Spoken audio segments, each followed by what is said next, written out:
Did you get assigned a new class? Are you teaching your dream class and have to write it yourself? Or are you looking to personalize what you already have?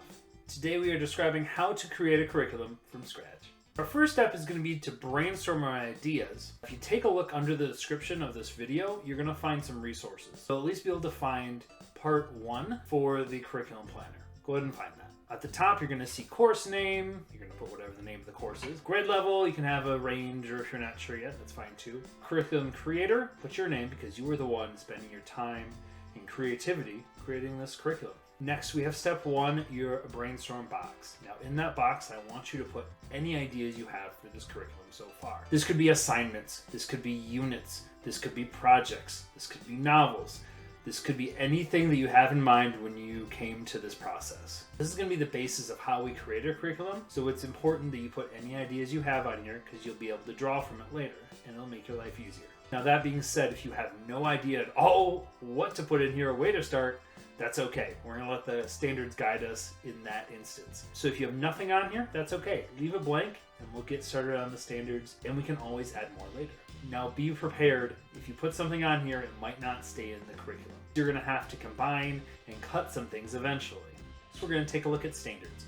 So you're going to want to pull up any standards you have for this course. So once you have those pulled up, you can do one of two things. You can leave them in the document they're already in, or create your own document. If you create your own document and copy and paste those, that will be helpful because you'll be able to cross them off or organize them as you want.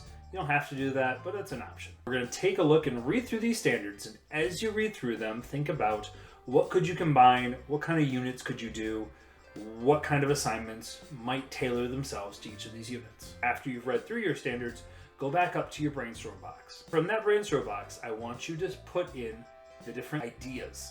So maybe you have an idea for a unit, that as the name for one of the clumps. Go through the rest of the clumps, any ideas you have. If you need to add more boxes for that, you can. Go to Insert, Table, New Row, or right-click and insert row below. But put any ideas you have, because we can always combine them. Now we're going to go back to those standards, or that list you made of standards. Now you're going to fill them into clumps they can fit into. Go through the standards, go through the ones you know will fit right away, and get through those easy ones. Once you've done that, you're going to be left with a couple that you're not sure where to put. For the time being, you can try and clump those together into units and make other clumps, and you can create new clumps for that. Or you can leave them off to the side, make a note of them, because eventually we're going to have to put them somewhere. But for now, if you have no idea what to do, please make a clump that says need to put somewhere or not sure what to do with this. You can highlight it even so you don't forget, and we'll get to that later. Once you've gone through all your standards, you're going to want to see if there's any that have too many standards within a clump or any that have too few. If it just has one standard,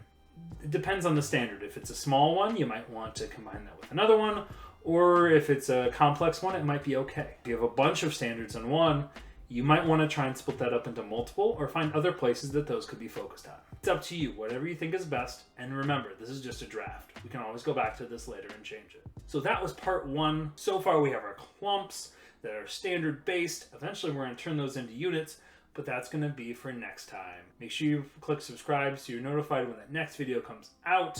Go ahead and comment below what course you're creating curriculum for, and happy teaching.